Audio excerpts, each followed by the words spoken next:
कल कहां तक पढ़ा, क्या पढ़ा था हमने? चलो थोड़ा सुनाओ देखे। मेवाड़ हमने पढ़ रहे थे गोहिल वंश। तो गोहिल वंश की स्थापना कब हुई थी? 566 में। किसके द्वारा की गई? ये जानकारी कौन सा अभिलेख देता है? वो कौन से राजा के टाइम का? शिलादित्य गोहिल का कौन सा वंशज था? कौन से माता जी का मंदिर बताता है? और कौन से उद्योग की जानकारी देता है? इस गोहिल वंश की कितनी ब्रांचेस थी? वो कौन से हिंदू थे? कहाँ कहाँ राज किया इन लोगों ने? मेवाड़, बांसवाड़ा, डूंगरपुर, प्रतापगढ़। और मेवाड़ के पुराने नाम क्या क्या थे? बड़ा राजा, पहला बड़ा राजा कौन हुआ इनका? वो किसका अनुयायी था? उनके आशीर्वाद से क्या जीता था उसने? चित्तौड़ किसको हरा के जीता था? कब जीता था? 734 में। और उसने राजधानी कहां बनाई? नागदा में। मंदिर किसका बनवाया? ये खुद को अपने आप क्या मानते थे? एकलिंग जी का दीवान। और उसने मेवाड़ में कौन सी धातु के सिक्के चलाए थे? और सोने का सिक्का कितने ग्रेन का? इतनी बात। एक और बड़ा था, चित्तौड़ में किसका मंदिर बनवाया था? सूर्य मंदिर, जो आजकल क्या है? कालिका माता। इतनी बातें बड़ी। अच्छा, कल मैं आपको बता रहा था कि बापा रावल को नागदा से लेके इसलिए आए थे क्योंकि अरबों के आक्रमण का खतरा था। तो कहा कि भाई अरबों का आक्रमण तो रोक दूं। तो इसने कहा वो मैं देख लूंगा मेरे हिसाब से। इसने अपने आसपास के राजाओं की गठबंधन बनाया, गुजरात साइड के कई राजा बुलाए, राजस्थान के राजा बुलाए, पूरा एक सेना तैयार की। फिर यहाँ से मुस्लिम सेना को हराते हुए गजनी तक चला गया था। कहां तक चला गया था? उस समय जो अरबों का मुख्य अड्डा बना हुआ था वो था गजनी। कौन सा था? तो इसने कहा भाई गजनी छोड़ के आऊंगा लो मैं तुम्हें। तो मुस्लिम सेना को हराते हुए कहां तक गया था? गजनी। गजनी अफगानिस्तान में जगह। गजनी कहां पड़ता है? अफगान। और वहां गजनी में एक राजा हुआ था, उसका नाम था सलीम। क्या नाम था? वो सलीम को हटाता है, सलीम को हटा के अपने भांजे को राजा बना गया था। किसको बना गया था? भांजे का नाम वाम तो नहीं आता, पर यूं आता है अपने भांजे को राजा बना दिया था। तो अपने भांजे को कहां का राजा बनाया था? गजनी। किसको हटा के? गजनी कहां पड़ता है? किसने किया ऐसा? बापा। लिखो। मुस्लिम सेना को हराते हुए गजनी तक चला गया था। ही moved up to Ghazni after defeating Muslim army. मुस्लिम सेना को हराते हुए गजनी तक चला गया था। ही moved up to Ghazni after defeating Muslim army. मुस्लिम सेना को हराते हुए गजनी तक चला गया था। ही moved up to Ghazni after defeating Muslim army. He moved up to Ghazni after defeating Muslim army. इसने गजनी के राजा सलीम को हटा दिया। ही डिपोज्ड गजनी किंग सलीम। इसने गजनी के राजा सलीम को हटा दिया। ही डिपोज्ड गजनी किंग सलीम। गजनी के राजा सलीम को हटा दिया। ही डिपोज्ड गजनी किंग सलीम। तथा अपने भांजे को राजा बना दिया। And coronated his Neiphiu. तथा अपने भांजे को राजा बना दिया। And coronated his Neiphiu. तथा अपने भांजे को राजा बना दिया। And coronated his Neiphiu. अब जब ये उधर गजनी की तरफ गया था तो पाकिस्तान में एक जगह पर इसकी सेना कुछ दिनों तक पड़ी रही वहां पर। कालांतर में वहां पर बन गया गांव। पंजाबी भाषा में गांव को बोलते हैं पिंड। क्या बोलते हैं? किसकी सेना पड़ी रही थी वहां पे? बाबा राव। किसी ने पूछा भाई ये कौन सा गांव है? कि वही गांव है जहां पे रावल की सेना पड़ी रही थी। तो रावल दा पिंड, रावल दा पिंड, रावल दा पिंड करते करते उसका नाम क्या हो गया? तो पाकिस्तान में एक शहर है रावलपिंडी, उसका नाम बापा रावल के कारण है। तो पूछा भाई रावलपिंडी का नाम रावलपिंडी क्यों है? क्योंकि किसका मिलिट्री कैंप लगा था? बापा रावल का सैनिक शिविर था। बापा रावल की सेना वहां पे रही थी। रावल दा पिंड, पिंड का मतलब क्या होता है? गांव। तो रावल दा पिंड करते करते क्या हो गया? रावलपिंडी। लिख लो। इसके कारण पाकिस्तान के रावलपिंडी शहर का नामकरण हुआ। City Rawalpindi of Pakistan was named after him. इसके कारण पाकिस्तान के रावलपिंडी शहर का नामकरण हुआ। City Rawalpindi of Pakistan was named after him. इसके कारण पाकिस्तान के रावलपिंडी शहर का नामकरण हुआ। City Rawalpindi of Pakistan was named after him. Pakistan के रावलपिंडी शहर का नामकरण हुआ। City Rawalpindi of Pakistan was named after him. Pakistan के कौन से शहर का नामकरण हुआ? रावलपिंडी शहर का नामकरण हुआ। अपने एक इतिहासकार हुए भारत के, उनका नाम है चिंतामणि विनायक वैद्य, सीवी वैद्य। क्या नाम है? पूरा नाम है चिंतामणि विनायक वैद्य का दो या सीवी वैद्य। वो कहते हैं कि जिस समय बापा रावल मुस्लिम सेना को हरा रहा था भारत में, ठीक उसी समय यूरोप में एक बंदा मुस्लिम सेना को हरा रहा था। उसका नाम था चार्ल्स मार्टेल। क्या नाम था? तो चार्ल्स मार्टेल मुस्लिम सेना को कहां हरा रहा था? यूरोप। और बापा रावल कहां हरा रहा था? कहां रहा था? भारत। इसलिए बापा रावल की तुलना किससे की जा सकती है? चार्ल्स मार्टेल खुद फ्रांस का था। कहां का था? वो एक फ्रेंच कमांडर है, फ्रांसीसी सेनापति है, लेकिन मुस्लिम सेना कहां रह रहा है? यूरोप। इसका मतलब अरबों ने दोनों तरफ अटैक किया। अरबों ने एक अटैक किया भारत की तरफ, अरबों ने अटैक किया यूरोप की तरफ। यूरोप में कौन रह रहा है उनको? चार्ल्स मार्टेल, जो कि कहां का है? फ्रांस। भारत में उनको कौन रह रहा है? बापा रावल, जो कि कहां का है? मेवाड़। कहां का है? तो बापा रावल की तुलना कौन से फ्रेंच कमांडर के साथ की जाती है? ये तुलना कौन करता है? किसी भी आदमी की तुलना क्यों की जाएगी? जब दोनों एक जैसे काम करेंगे। दोनों ने एक जैसा काम किया तो दोनों ने किसको हराया था? मुस्लिम सेना को। देख लो। इतिहासकार सीवी वैद्य ने, हिस्टोरियन सीवी वैद्य, इतिहासकार सीवी वैद्य ने, हिस्टोरियन सीवी वैद्य, इतिहासकार सीवी वैद्य ने, हिस्टोरियन सीवी वैद्य, बापा रावल की तुलना फ्रांसीसी सेनापति चार्ल्स मार्टेल से की थी। Compared Bappa Rawal to French commander Charles Martel. Bappa Rawal की तुलना फ्रांसीसी सेनापति चार्ल्स मार्टेल से की थी। Compared Bappa Rawal to French commander Charles Martel. Bappa Rawal की तुलना फ्रांसीसी सेनापति चार्ल्स मार्टेल से की थी। Compared Bappa Rawal to French commander Charles Martel. Bappa Rawal की तुलना फ्रांसीसी सेनापति चार्ल्स मार्टेल से की थी। किससे की थी? Charles Martel. चार्ल्स मार्टेल खुद कहां का था? अब लिखो बापा रावल की उपाधियां, टाइटल्स ऑफ बापा रावल।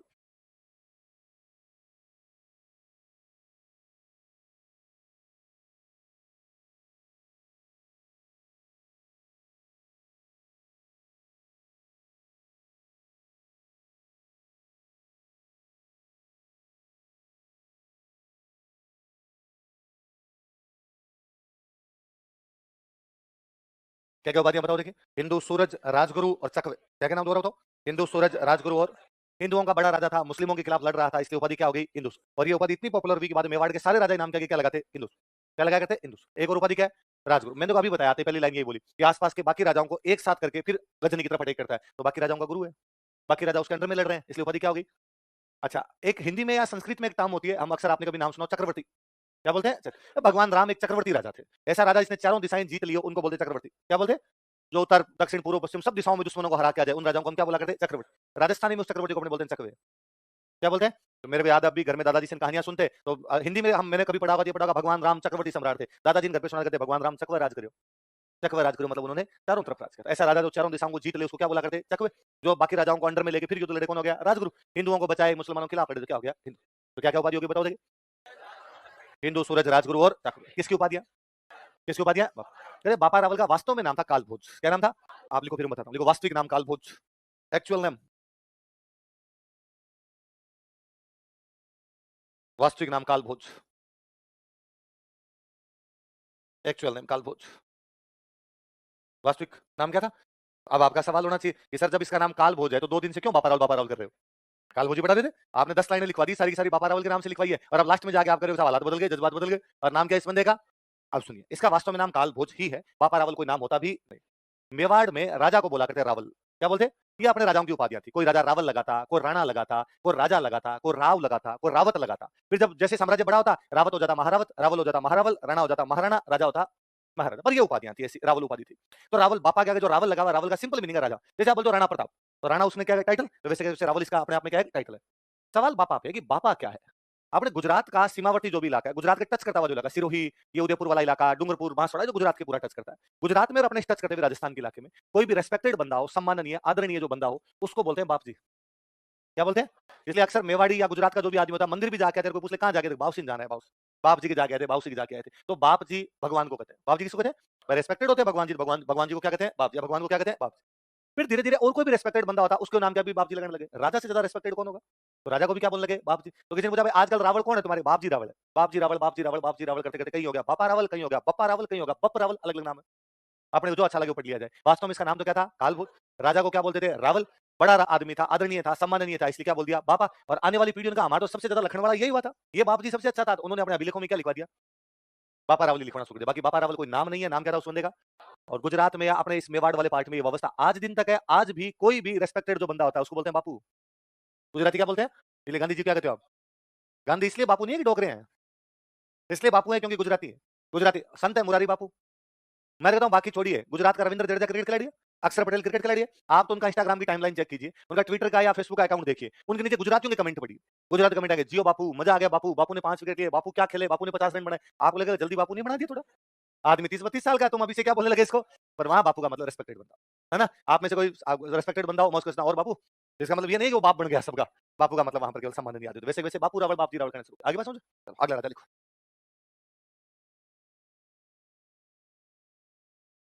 राजा लिखो अल्लट। जब नया राजा लिखो 3-4 लाइनें छोड़ के लिखना हमेशा, यदि कंजूसी नहीं करनी कि बापा रावल में अल्लट घुसा दो।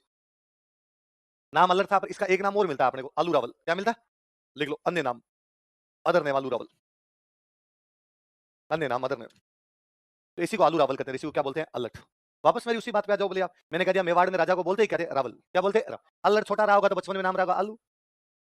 ये राजस्थान है, यहाँ अपने नाम बिगाड़ के नहीं बोलेंगे तो मतलब ही क्या निकला। तो अल्लट बचपन में क्या रहा, आलू, बड़ा होकर क्या बन गया, रावल। आजकल राहुल कौन बन गया, आलू रावल बन गया, आलू रावल बन गया, आलू रावल बन गया, नाम ही क्या हो गया। बस इतनी सी बात है ना। बाकी मैं क्या पहले तो कई बार लिखवाता ही नहीं था, तो मुझे इसमें क्या लिखवाना है, अल्लट के बचपन नाम आलू, राव बड़ा होकर क्या बन गया, रावल। पर मैं नहीं लिखवाता, फिर कोई स्टूडेंट क्लास में खड़ा होता, सर एक महत्वपूर्ण फैक्ट खा गए आप, सही जानकारी नहीं दी जा रही इतिहास में। क्या नहीं पढ़ाया यार, अल्लट का एक और नाम नहीं बताया आपने। फिर मुझे लगता है बता बुतू दूर का, एक और नाम क्या था, आलू ना। ये वैसे ही अपना बचपन में घर पे कुछ चिंटू मिंटू पिंकू मिंकू नाम रख देते हैं घर वाले, फिर बड़े हो जाते हैं तो भी घर वाले चिंटू मिंटू पिंकू मिंकू करते रहते हैं बाद में। वो तो मुझे हमेशा याद आता है कि यूपी में एक सीएम रहे अपने अखिलेश यादव, समाजवादी पार्टी राष्ट्रीय अध्यक्ष। तो समाजवादी पार्टी बनाई हुई मुलायम सिंह जी की। तो मुलायम सिंह जी ने जब पार्टी बनाई तो उनके दोस्त उनके साथ में थे, मुलायम सिंह जी के बेटे अखिलेश यादव। तो जब पार्टी बनाई थी तब अखिलेश यादव टाबर थे, 5वीं 7वीं में पढ़ते होंगे। तो उनके जो पापा के दोस्त है वो घर पे आते थे, अखिलेश यादव का वही नाम लेके जो उनका घर पे नाम है, उनका घर का नाम है टीपू। घर का नाम क्या है, टिपू। तो टिपू भाई, टिपू कौन सी क्लास में आ गया, क्लास में। और टिपू क्लास में सरकारी अब गिरने वाले सब ओके, मुलायम सिंह ने जाकर सीएम। अब अखिलेश सीएम बन गए, बाकी जो मंत्री है वो तो पाकिस्तान में अब पहली मीटिंग सीएम बनने वाली पहली मीटिंग अखिलेश सीएम पे उनके दादाजी पापा के दोस्त हैं, बाकी वो उसके सामने आगे पर मीटिंग सरकार ने ली है, हमारी सरकार है, हमारे सरकार का कोई डिपार्टमेंट बताओ किस डिपार्टमेंट में क्या दिख रहा है, खड़े स्वास्थ्य विभाग के हेल्थ डिपार्टमेंट में वाली कोई नहीं है, और मंत्री जी, मंत्री जी टिपू वो हेल्थ को देखो यार, और कितना मतलब टीपू के सहारे अपने सारे कामों के घबराने की कोई आवश्यकता दूसरा बात टीपू यही मामला होता है आगे समाज से मुंह हाथ लगा टीपू उनको भी पता है टीपू ने इंसान को आगे गुरु शर्मा यार चाहता हूं क्या दरबार चपल नाम बोलेंगे फाइनली सीएम को खड़े बोलेंगे सीएम वाले मेरे चाहता हूं मेरे तमाम मंत्रियों तमाम सरकारियों तो इस बात को याद रखना चाहिए टीपू सुल्तान बन चुका है क्यों क्या तो अब से मेरे को कोई भी टीपू वैसे कैसे अल्लट ने बड़े कहा आज के बाद किसी ने आलू कह दिया ना देख लेना पर लोगों ने फिर भी कहा आलू तालू ही वैसा रावल बन गया तो बन गए रावल कौन बन गया कौन बन गया आलू अच्छा अल्लट या आलू रावल की जानकारी हमें दो अभिलेखों से मिलती है कितने अभिलेखों से तो आपने से कोई पूछ लिया अल्लट की जानकारियां कौन कौन से अभिलेखों से मिलती है लिखो जानकारी के स्रोत सोर्सेज ऑफ इंफॉर्मेशन जानकारी के स्रोत सोर्सेज ऑफ इंफॉर्मेशन मैं लिख रहा हूं एक बार उतार लीजिए ऐसे कैसे फिर मैं समझा दूंगा आपको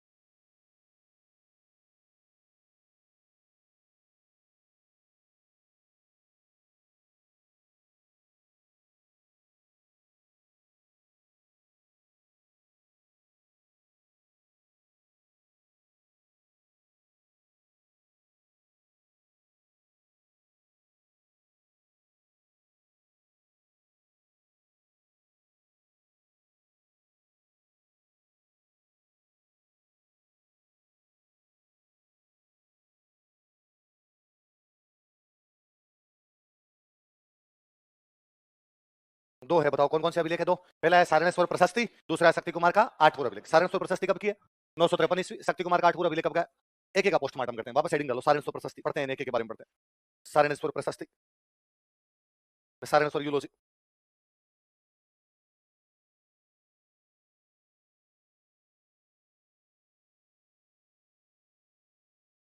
देखो सुनो मेरी बात पहला शब्द दो शब्द है एक है सारणेश्वर एक क्या लिखा हुआ है प्रशस्ति मैं पहले दूसरे पे जाता हूं प्रशस्ति पे जाता हूं याद रखना आगे खूब जगह काम आएगी अभिलेख का तो सिंपल सा मीनिंग होता है लिखना कुछ भी लिखा हुआ है उसको क्या बोल सकते हो आपका रजिस्टर अभिलेख है आप रजिस्टर में लिख लिया इसको रजिस्टर लेख बोल दो पत्थरों पे लिखते इसलिए बोलते शिला लेख क्या बोलते शिला मतलब पत्थर रोक रोक एडिक्ट बोल दिया करते लंबा पत्थर होता है बोलते स्तंभ लेख पिलर एडिक्ट किसी गुफा में लिखते बोलते गुफा लेख तांबे पे लिखते बोलते तांबा लेख सोने पे लिखते बोलते सोना लेख चांदी पे लिखते बोलते रजत लेख रजत बोलते चांदी को रजत तो जिसमें लिखा जाए उसके अनुसार लेख हो जाता है इसमें तो कोई चिंता वाली बात नहीं ऐसे अभिलेख जिनमें राजाओं की प्रशंसा की जाती है ऐसे अभिलेख जिनमें राजाओं की उनको बोलते हैं प्रशस्ति क्या बोलते हैं तो प्रशस्ति का सिंपल सा मीनिंग है प्रशंसा क्या मतलब है जहां प्रेज किया जाए किनको उनकी उपलब्धियां बता जाए फलाना दिन ये कर दिया ये कर दिया ये कर दिया इसका मतलब उसकी आप प्रशंसा कर रहे हो इसका मतलब उस अभिलेख को क्या बोल देंगे अपने क्या बोल देंगे प्रशस्ति जो सारणेश्वर प्रशस्ति का मतलब इसमें राजा की क्या की हुई है प्रशंसा किसकी क्या की हुई है वो पढ़ लेंगे पर इसका सिंपल सा मीनिंग ये तो आगे क्या की गई इसमें प्रशंसा आप पहले वाला शब्द पहले क्या लिखा है जिनके पीछे भी स्वर लगे इसका मतलब वो शिव जी का मंदिर है इसका मतलब है जिनके पीछे भी ये लगा हुआ है इसका मतलब किसका मंदिर है और मैं कहूंगा आज के बाद आप जयपुर में जब भी कोई शिव जी भगवान का मंदिर देखो उसके नाम नोटिस कीजिए जयपुर में झारखंड मोड़ नाम की जगह वहां पे शिव जी का मंदिर इसलिए नाम है झारखंडेश्वर महादेव क्या नाम है रोजगार कार्यालय के पास शिव जी का मंदिर है नाम है रोजगारेश्वर महादेव थाने के बाहर शिव जी का मंदिर है थानेश्वर महादेव रेलवे स्टेशन के बाहर शिव जी का मंदिर है रेलेश्वर महादेव बिजली के तार के नीचे शिव जी का मंदिर है करंटेश्वर महादेव मंदिर है एग्जैक्टली मैंने नाम लिए सारे जयपुर के मंदिर है सारे के सारे जयपुर में शिव जी के मंदिर बने तो शिव जी के मंदिर का मतलब पीछे क्या लगा तो जिनमें पीछे ईश्वर लगा इसका मतलब मंदिर किसका है पहले जगह बात स्वर लगा इसका मतलब मंदिर किसका है शिव जी सारणेश्वर अब अलग अलग वहां पर कुछ इस प्रकार की चीज रही इसलिए नाम क्या कर दिया इसका सारणेश्वर ये वास्तव में सारणेश्वर मंदिर उदयपुर में एक शिव जी का मंदिर है कहां पर है उदयपुर उदयपुर की उसी मेवाड़ क्षेत्र की बात की जा रही है तो सारणेश्वर मंदिर पर अभिलेख लगा हुआ इसलिए उसका नाम क्या हो गया सारणेश्वर क्या नाम हो गया सर कौन से राजा के बारे में जानकारी दे रही अलग किसके बारे में जान रही प्रशस्ति इसका मतलब क्या कर रही है अलग अब क्या क्या जानकारी देती है अब इसमें डेस्क लगा दो आगे अपने इसमें लिखते हैं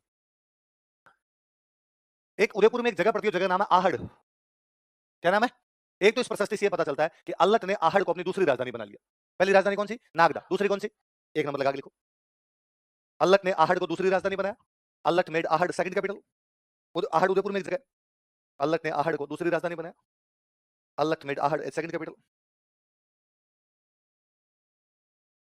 अल्लट ने आहड़ को क्या बनाया दूसरी राजधानी अच्छा आपके दिमाग में आएगा सर ऐसे क्यों बना लिया जब नागदा राजधानी है तो फिर सेकंड राजधानी इसको क्यों बना लिया आप इस बात को यूं समझ लीजिए कि मैं आज आपसे कहूं कि भारत की राजधानी कौन सी है तो आप मेरे को सर दिल्ली पर मैं कहूं यार पैसे टके का हिसाब किताब आर्थिक काम कहां था बॉम्बे इसका मतलब आर्थिक राजधानी अपने एक प्रकार से बॉम्बे और पॉलिटिकल कैपिटल राजनीतिक राजधानी वो कहां से आपने हमने घोषित नहीं करके पर है तो ये आज भी शेयर मार्केट पूरा कहां से होता है बॉम्बे और भी पैसे टके का जो भी हो कहां से होता है बॉम्बे दिल्ली में नहीं होता पैसे टके वाला काम तो वो अपना इकोनॉमिक है ये अपना कौन सा है पॉलिटिकल सेम है उस समय की जो अपने पॉलिटिकल कैपिटल है वो तो है नागदा उस समय की जो इकोनॉमिक कैपिटल है वो कौन सी आपकी इसका मतलब है आहड़ में पैसे टके इसका मतलब आहड़ एक व्यापारिक केंद्र है आहड़ कैसा है मैं आगे वापस पूछूंगा तब याद रखना कि आहड़ कैसा है व्यापारिक तो राजा को लगता है कि यदि यहाँ के व्यापार पे कंट्रोल करना है तो यहाँ पे बंदे बिठाने पड़ेंगे पैसा वरना यहाँ का टैक्स कैसे लेंगे भाई जहाँ पे व्यापार ज्यादा है वहाँ पे टैक्स कम होगा ज्यादा हर राजा टैक्स ज्यादा लेना चाहेगा कम क्योंकि ज्यादा टैक्स तो सेना बड़ी तो साम्राज्य का विस्तार ज्यादा अपने आपके अंदर तो राजा को लगता है आहड़ को कंट्रोल करना है तो आहड़ कंट्रोल करने के लिए क्या करो एक बंदा ये बिठा दो इनकी छाती पे बिठाओ भाई साहब पूरा टैक्स मेरे पास आना चाहिए 1 रुपए का भी टैक्स इधर उधर जाना नहीं चाहिए एक किसी राजकुमार को उधर बिठा दिया तो वो क्या हो गया अपने आप में मुख्य राजधानी तो अभी भी कौन सी है एक सेंटर और डेवलप कर लिया कौन सा नागदा राजधानी, तो हमने बड़ा पापा राव ने नागदा में कौन सा मंदिर बनाया? एकलिंग। आहड़ को भी राजधानी बना दिया, यहाँ भी मंदिर मंदिर बनवाओ, थोड़ा बहुत लगना चाहिए राजधानी। तो वहां का शिव जी का बना देते हैं, विष्णु जी का बना देते हैं। तो विष्णु जी का मंदिर बनाया, भगवान विष्णु का एक अवतार माना जाता है वराह। कौन सा अवतार है? वरा। वैसे वरा का मतलब होता है सुअर। वरा का मतलब क्या था? अपने जब हिंदू अवतार पढ़ते हैं तब हम पढ़ते हैं कि एक बार धरती पर जल प्रलय होने वाली थी, धरती पूरी डूबने वाली थी, तब भगवान विष्णु वराह का रूप धारण करके आए। किसका रूप धारण करके? और उन्होंने पृथ्वी को अपने हथेली पर उठा लिया, पृथ्वी को बचा लिया, बाकी सब कुछ जलमग्न हो गया। इसलिए कभी ऐसी फोटो देखो जिसमें भगवान विष्णु सूर्य जैसी सुअर जैसी शक्ल है और अपने हथेली के ऊपर पृथ्वी को रखे हुए, इसका मतलब कौन सा अवतार है? तो वरा अवतार मतलब कहते हैं किसका मंदिर है? विष्णु भगवान। कहां पर बनवाया गया? आहड़। किसके द्वारा? देख लो, आहड़ में वराह मंदिर का निर्माण करवाया। He built Varaha temple at Ahar. Ahar में वराह मंदिर का निर्माण करवाया। He built Varaha temple at Ahar.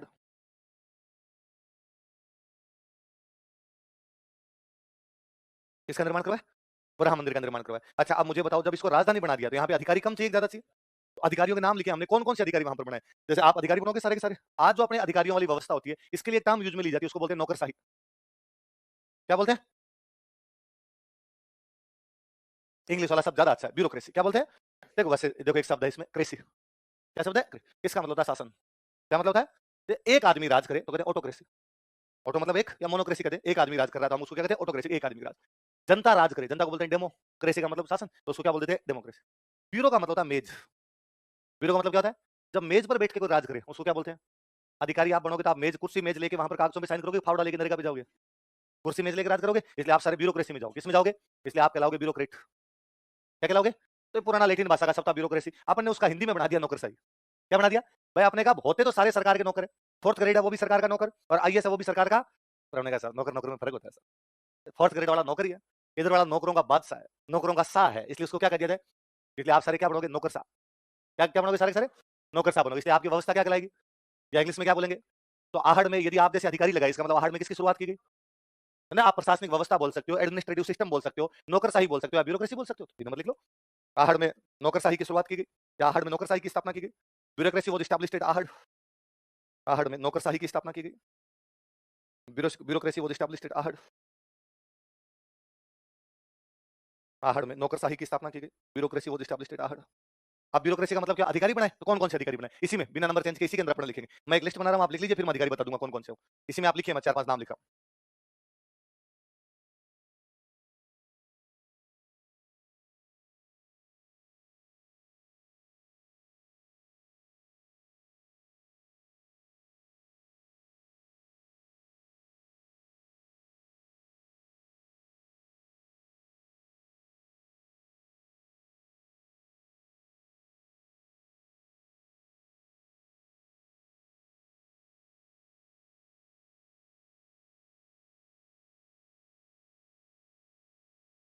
उस अभिलेख में बाकायदा नाम है कि कौन कौन से अधिकारी बनाए गए थे।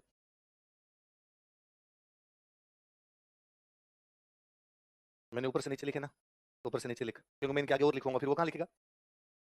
कंजूस बन रहा है, एक लाइन में सटा दूं सबको।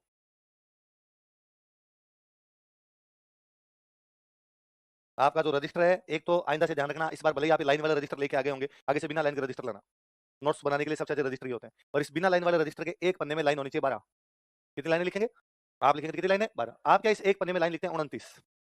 है ना? कंजूसों के बाप है आप। इस्तेमाल फिर घर पे जाके लेंस लगा के देखते हैं कि क्या लिख लाया। मैं लिख के लाया हूँ क्या, खुद को नहीं समझ में आता है। खुले खुले आराम से लिखा करो यार, ज्यादा ज्यादा 2 रजिस्टर और बढ़ जाएंगे, क्या फर्क पड़ेगा?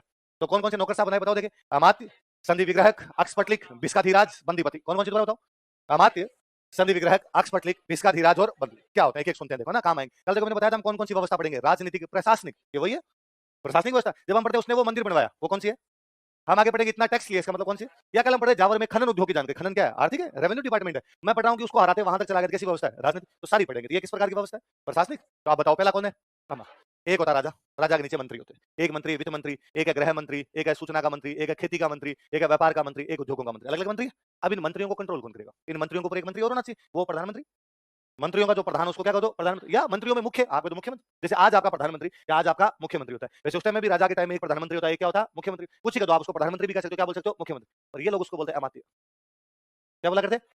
तो मंत्रियों को कंट्रोल करने वाला जो मंत्री होता है वो कौन होता? भाई मैं तो आज भी कहता हूं, मैं आपसे पूछूं कि यार अपना गृह मंत्रालय कौन संभालते हैं? आपका दूसरा अमित शाह संभालते हैं, है ना? मैं कहूं विदेश मंत्रालय कौन संभालते हैं? आपका दोस्त जयशंकर। मैं कहूं वित्त मंत्रालय कौन है? आपको सर निर्मला सीतारमण। तो मैं फिर मोदी जी क्या संभालते हैं? इन सबको, इन्हें सबको संभालते हैं, इसलिए वो क्या है? प्रधानमंत्री। ये का ये मुख्यमंत्री, मुख्यमंत्री बाकी सारे मंत्रियों पे क्या करता है? कंट्रोल। तो वह मंत्री जो बाकी मंत्रियों को कंट्रोल करता है उसको क्या बोलते हैं? मतलब राजा अमात्य को बुला कहता है, हाँ भाई बता क्या गड़बड़ चल रही है। अब अमात्य पूछे गृह मंत्रालय से, कृषि मंत्रालय से क्या चल रहा है क्या नहीं चल रहा है। अमात्य का मतलब क्या हो गया? प्रधान। क्या हो गया? प्रधान। अमात्य बराबर लिख लो प्रधानमंत्री, प्राइम मिनिस्टर। मंत्रियों का जो प्रधान हुआ करता उसको क्या बोला करते? अमात्य। क्या बोलते उसको? अमात्य। और कभी यदि पुराना टीवी पे कोई सीरियल वगैरह देखो, चंद्रगुप्त मौर्य सीरियल आते थे, उन्होंने कहा अमात्य कौटिल्य को बुलाया जाए, अमात्य चाणक्य को बुलाया जाए। तो चाणक्य कौन था? अमात्य। कौन था?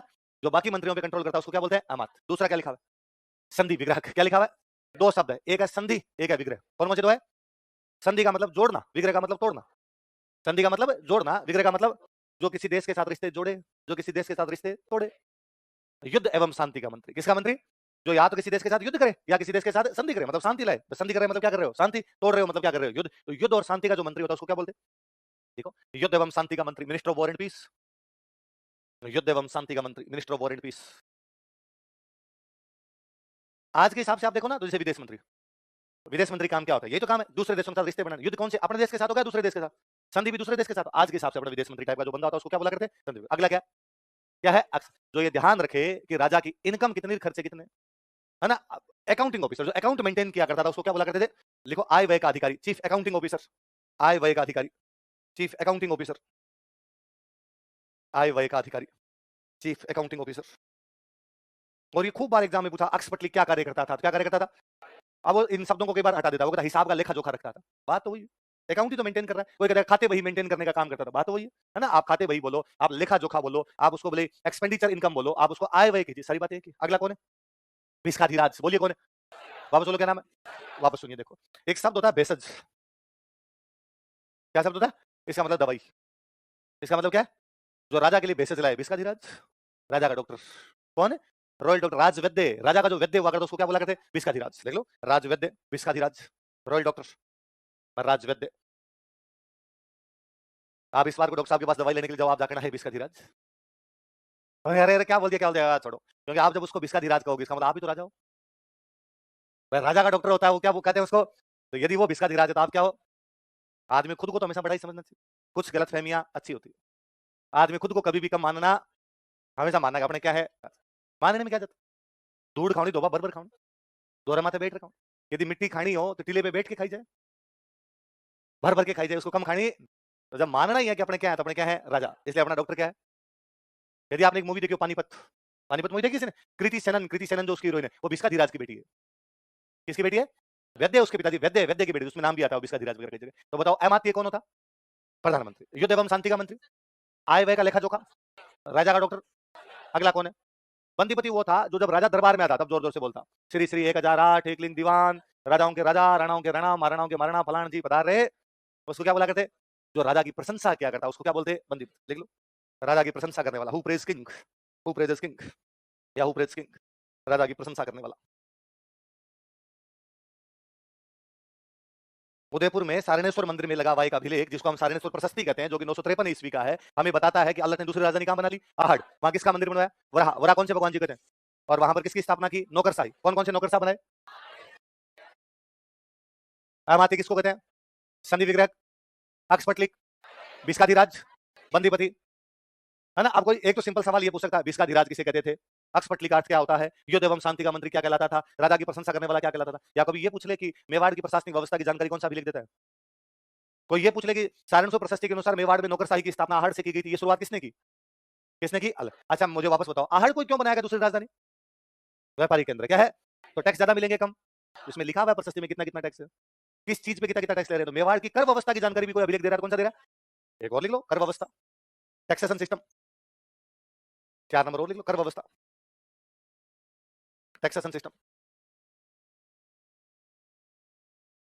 अब ये तो प्री की बातें हो गई अपने ना। मेंस में कभी लिखने के लिए ये सेम सवाल मेंस में लिखने के लिए देते। सारणेश्वर प्रशस्ति से आप क्या समझते हो, बता सकते हो? सारणेश्वर प्रशस्ति अल्लट के बारे में जानकारी देने का एक महत्वपूर्ण स्रोत है, जो हमें बताती है कि अल्लट ने दूसरी राजधानी कहां बना ली, उसने आहड़ में किसका मंदिर बनवाया, उसने आहड़ में किसकी स्थापना की, साथ ये प्रशस्ति किसकी जानकारी देती है। आगे बात सुने। पर अब देखो सवाल दूसरा आपके दिमाग में आना चाहिए कि ये मंदिर शिव जी का है जहां से अभिलेख मिला है। मंदिर किसका है? जहां से क्या मिला है? अभिलेख में लिखा विष्णु मंदिर बनवाया। अभिलेख में तो लिखा हुआ है वराह मंदिर का निर्माण करवाया, और ये लिखा हुआ है शिव जी वाले मंदिर पे। फिर मैं कह रहा हूं मंदिर बनवाया आहड़ में, मंदिर कहां बनवाया? और मैं भी बोला सारणेश्वर प्रशस्ति उदयपुर से मिली। सारणेश्वर वाला मंदिर कहां पर है? उदयपुर। अब सुनना मेरी बात। हुआ यूं कि अल्लट ने आहड़ में एक मंदिर बनवाया, वराह मंदिर। कौन सा बनवाया? वहां पर अभिलेख लगवाती। वराह मंदिर के बाहर क्या लगवा दिया? अभिलेख। कालांतर में वराह मंदिर आक्रमणकारियों ने तोड़ दिया, तो उसके पत्थर इधर-उधर बिखर गए, मूर्ति तोड़ के चले गए, मंदिर तोड़ के चले गए। काफ़ी सालों बाद किसी ने उदयपुर में बनवाया सारणेश्वर मंदिर, तो उसको पत्थरों की आवश्यकता पड़ी, तो किसी ने कहा थोड़े पत्थर उधर पड़े हैं, तो उन्होंने वो भाटे ला-ला के यहाँ लगा दिए। उनमें एक भाटा वो भी आ गया जिस पर अभिलेख लगा हुआ था। हमें कौन से मंदिर से मिला? तो हम तो उसको क्या कहेंगे? पर वास्तव में यहाँ का नहीं है वराह मंदिर का। ये कहाँ का? वरना शिव जी वाले मंदिर में विष्णु मंदिर की जानकारी क्यों होगी? शिव जी वाले मंदिर में तो शिव जी की जानकारी होती है। सारणेश्वर मंदिर तो है शिव जी का, जानकारी हमें किसकी दे रहा है? विष्णु की। इसका मतलब ओरिजिनली तो ये कहाँ पर लगा हुआ था? विष्णु में, लेकिन वो मंदिर टूट गया होगा तो पत्थर किसी ने लाके कहाँ पे लगा दिया होगा, है ना? और ऐसे अनगिनत सैकड़ों, लाखों पत्थर पड़े हैं अभी तक भी जो हम पढ़ भी नहीं पाए। अभिलेख इतिहास को जानने का सबसे महत्वपूर्ण स्रोत है, क्योंकि अभिलेख जिस समय वो बिल्डिंग बनी है उसी समय का है। अभी आप देखते हो आज भी कोई अभिलेख लगवाता है क्या? लगवाता है यार, कैसे नहीं? अब मैं कहता हूँ कोई भी हॉस्पिटल जाइए सरकारी, उसके बाहर लिखा हुआ है इस अस्पताल का निर्माण महाराणा अशोक गहलोत के शासनकाल में करवाया, मुख्यमंत्री अशोक गहलोत के साथ। बात वही है भाई, आज के महाराणा तो यही है, मुख्यमंत्री अशोक गहलोत के शासनकाल में करवाया गया। इसके निर्माण में इतने लाख रुपए का खर्चा हुआ था, है ना? इसके शिलान्यास में फलाने-फलाने लोगों ने भाग लिया था। इसके उद्घाटन में फलाने-फलाने लोगों ने भाग लिया। एक-एक बात लिखी हुई। ये आज का अभिलेख, उस समय का अभिलेख हुआ। पहले बड़ी बात, तो अब मान लो आज वो हॉस्पिटल वाला आपने पढ़ते हो, पता चलता है ना कौन से मुख्यमंत्री के टाइम का, उस समय कौन-कौन मंत्री थे। अब मान लो इस हॉस्पिटल का ये जो आगे जो सूचना पट जो लगा हुआ, नोटिस बोर्ड लगा हुआ है, आज के 200 साल बाद कोई देखेगा, उसके पास तो अशोक गहलोत के बारे में जानने का साधन है ना। वो तो कहेगा ना अशोक गहलोत नाम का कोई यहाँ पर एक मुख्यमंत्री हुआ था और उस मुख्यमंत्री ने यहाँ पर किसका निर्माण करवाया, उस दिन वो हिस्ट्री होगी। बीत चुका वो इतिहास है। आज के 200 साल अभी भी तो अपने पढ़ते हैं ना, सबसे कम समय तक रहने वाला मुख्यमंत्री कौन था, सबसे अधिक समय तक रहने वाला मुख्यमंत्री कौन है, तो कल को ये पढ़ेंगे फलाना अस्पताल कौन से मुख्यमंत्री ने बनवाया था। ये भी तो इतिहास होगा ना अपना, जो बीत जाता है धीरे-धीरे क्या हो जाता है इतिहास। इसलिए आज भी अभिलेख लगवाते हैं। इसलिए अभिलेख इतिहास को जानने का सबसे अच्छा सोर्स है, क्योंकि वो उसी टाइम लगवाया गया जब वो बिल्डिंग बनी। वो ज्यादातर उसी टाइम लगवाया गया जब वो राजा था। अच्छा, इतिहास को जानने का एक सोर्स होती है किताबें। क्या होती है? किताब। पर किताबों में एक लोचा है। किताबों में हो सकता है कि आज एक राजा है, उसके 300 साल बाद उस पर किसी ने किताब लिखी। कितने साल बाद? 300 साल बाद कई नमक मिर्च लग जाएंगे, बातें इधर की उधर हो जाती है। इसलिए किताबों में एग्जेजरेशन होता है, किताबों में अतिशयोक्ति होती है, किताबों में बातें कुछ बढ़ा चढ़ा के लिख दी जाती है, अभिलेखों में नहीं है। अभिलेखों में ज्यादातर जो चीजें मिलती है वैसी वैसी मिलती है। अपने राजस्थान के सबसे अच्छे इतिहासकार जो हुए उनका नाम है गौरी शंकर हीराचंद ओझा। क्या नाम है? मतलब ओझा जी ने जब अपना इतिहास, अपने जो विडंबना है जी, बदकिस्मती है कि ओझा जी का निधन उस साल हो गया, ओझा जी की डेथ उस साल हो गई जब देश आजाद हुआ। अगस्त में आजाद हुए, अप्रैल में ओझा जी की डेथ हो गई। ओझा जी थोड़े साल और जिंदा रहते, राजस्थान की हिस्ट्री के बारे में और खूब सारी अच्छी बातें लिखी जाती है। तो ओझा जी ने जब हिस्ट्री लिखनी शुरू की तो उन्होंने गांव-गांव में ऐलान करवाया कि किसी के पास कोई भी पत्थर पड़ा हो जिसपे कुछ भी लिखा हुआ हो, मुझे ला के दे, मुझे बुला ले, मैं देखूंगा, मैं देख के बता दूंगा इस पे क्या लिखा हुआ है। खूब सारे लोगों ने उनको बुलाया। वो अजमेर के किसी गांव के अंदर गए, वहां पर उनको एक आदमी किसान ने कहा मेरे घर पे एक पत्थर पड़ा है। जाके देखा वहां पे पत्थर, तो उस पत्थर के आधे भाग पे कुछ लिखा हुआ है, आधे भाग पे जो लिखा हुआ वो मिट गया। उनका अरे ये क्या है? आधे पे लिखा आधे पे मिट गया। उसने कहा साहब जिधर से मिट गया ना इधर मैं तंबाकू कूटता हूँ, मेरे क्या बताते काम की चीज है। ओझा जी ने जब पढ़ा तो पता चला वो राजस्थान का सबसे पुराना अभिलेख है। हम आगे बढ़ेंगे, बढ़ लीजिए। यदि वो तंबाकू कूटने वाला आदमी वो ना बताए तो हमें पता भी नहीं चलता कि राजस्थान का पुराना अभिलेख है, और वो तो मिल गया, क्या पता उससे भी पुराना हो जो नहीं मिला है। मैं कह रहा हूँ आज भी लाखों की संख्या में अभिलेख है। मेरे को तो हर महीने में 3-4 बच्चे कोई अब लाके कह देते हैं, सर हमारे गाँव में कुआँ है, कुएँ के बारे में कुछ लिखा हुआ है, क्या लिखा हुआ है? ये सर तो कुछ खूब सारे लोग हैं जो ये पढ़ने का काम करते हैं, उनको कहते हैं यार वहाँ भेज देते हैं, अपने को पता चल जाएगा। भले अब तक अपने को मेरे को किसी ने ला के दिया हो, कोई 1760 का हो सकता है, वो 1820 का हो सकता है तो सही। क्या पता किसी गाँव में ऐसा भी हो जो 872 का हो, किसी गाँव में हो जो 437 का हो, किसी गाँव में हो जो उससे भी 1000 साल पुराना जा रहा हो। लिखने की प्रक्रिया तो बहुत पुरानी है, इसलिए अभिलेख बहुत अच्छी जानकारियाँ देते हैं। तो यहाँ पर आपके दिमाग में सवाल उठने चाहिए कि अभिलेख लगा हुआ है शिव जी के मंदिर में, जानकारी दे रहा है विष्णु जी की। इसका मतलब अभिलेख लगा तो विष्णु जी के मंदिर में था, वो मंदिर टूट गया होगा, पत्थर इधर से उधर हो जाते हैं तो मंदिर कौन सा आ गया वो? अरे बस समझे, 2 बताए मैंने, एक बताया सारनाथ प्रशस्ति, एक बताया शक्ति कुमार का, वापस हेडिंग कर लो, शक्ति कुमार का आठपुर अभिलेख, उसके बारे में पढ़ते हैं। हैं? दुनिया में खूब सारे लोग हैं जो यही काम करते हैं लैंग्वेज पढ़ने का। तुम्हें और मुझे नहीं आती। इसका मतलब ये थोड़ी लोगों को भी नहीं आती। हैं? है ना? खूब सारे लोगों का काम यही है लैंग्वेज पढ़ना। और संस्कृत में मिलते हैं, राजस्थानी में मिलते हैं। भाई ये तो है नहीं कि लैंग्वेज वो इशारों में कोई बात करते थे। इसी का कुछ थोड़ा-सा अलग रूप रहा होगा और खूब विद्वान है जिनका काम यही है।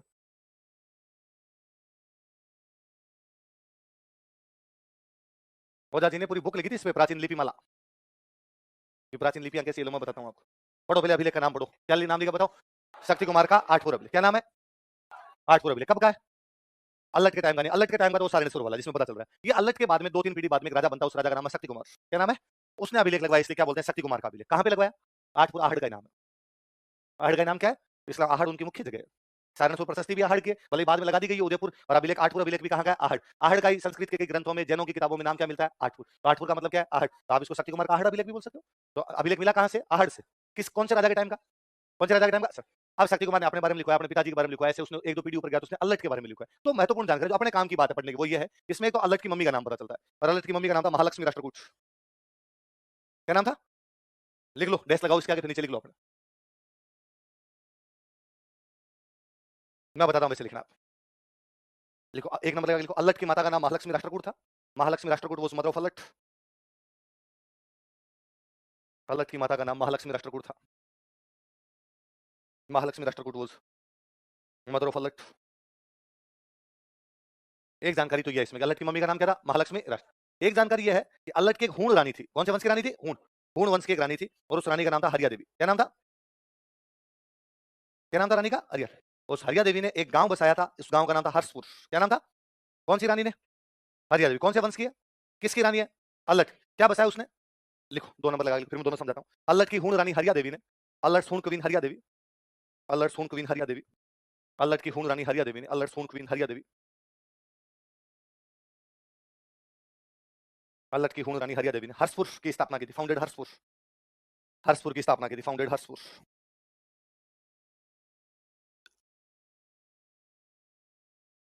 किसकी स्थापना की थी? हर्ष। अब देखो सुनो, आपका सवाल ये भी उठता है कि सर किसी की मम्मी का नाम और किसी की रानी का नाम ये महत्वपूर्ण थोड़ी है, और यदि मम्मी और रानी के नाम भी महत्वपूर्ण है तो फिर बाबा रावल की भी बताओ, फिर सर गोहिल की भी बता दो। गोहिल की मम्मी कौन थी, गोहिल की रानी कौन थी? और यदि सर ऐसे मम्मी और रानियों के नाम याद करते हैं तो फिर तैयारी छोड़ ही देते हैं सर। हर वंश में 20 एक राजा तो पढ़ने पड़ेंगे, तो उनके 20 की मम्मी और 20 की रानियां करनी पड़ेगी याद। अरे आज हमसे तो आज होंगे न?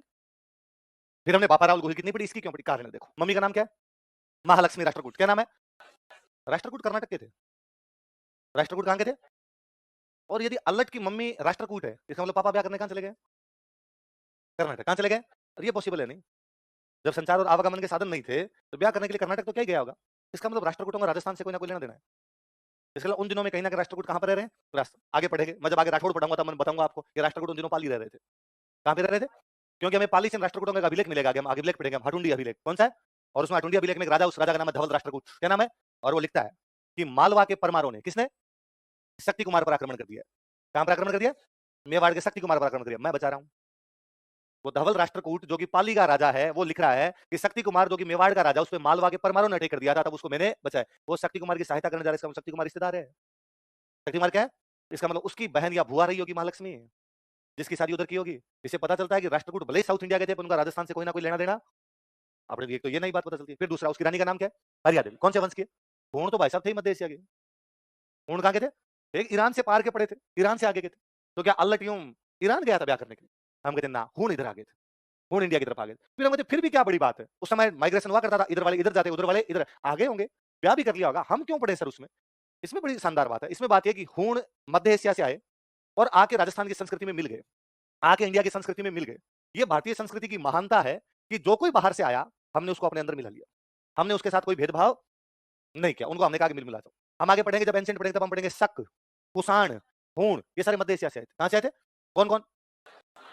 क्या आज आप एक भी आदमी के बारे में मुझे कह सकते हो क्या सर कि सर इस आदमी पे मुझे शक है कि ये शक है? कह सकते हो आप? नहीं लगता ना भाई, मध्य एशिया से आए थे तो उनके वंशज अपने बीच ही बैठे होंगे। आप किसी कह सकते हो सर ये मुझे कुषाण लगता है थोड़ा थोड़ा, या किसी को आपको सर ये हूण नहीं लग रहा क्या आपको? देखो सर इसी शक्ल हूणों में मिल रही है एकदम। नहीं कह सकते ना, इसका हम में मिल गए। हम सब में किसी में थोड़ा थोड़ा ब्लड शकों का है, थोड़ा थोड़ा कुषाणों का है, थोड़ा थोड़ा किसका है? इसी समाज के अंदर मिल गए, आत्मसात हो गए, हमारे अंदर घुल मिल गए। ये भारतीय संस्कृति की विशेषता है कि बाहर से आने वाले तत्वों को हमने हमारे अंदर मिला लिया, उनके साथ किसी भी प्रकार का भेदभाव। वे संस्कृतियां जो बाहरी हमलों को इस प्रकार झेल जाती है कि उन्हें अपने अंदर मिला लेती है, लंबे समय तक कंटिन्यू कर पाती है, सर्वाइव कर पाती है। वे कल्चर जो किसी बाहरी संस्कृति के प्रति, एक्सटर्नल कल्चर के प्रति वापस दिखाती है कि नहीं हम अपने अंदर मिलाएंगे नहीं, वो जल्दी जल्दी से जल्दी समाप्त हो जाती है। इसलिए अल्लामा इकबाल कह के गए थे कि मिस्र, रोमा, यूनान सब मिट गए जहां से, कुछ बात है कि हस्ती मिटती नहीं हमारी। तो वो मिस्र की सभ्यता समाप्त होगी, कहां गए वो लोग?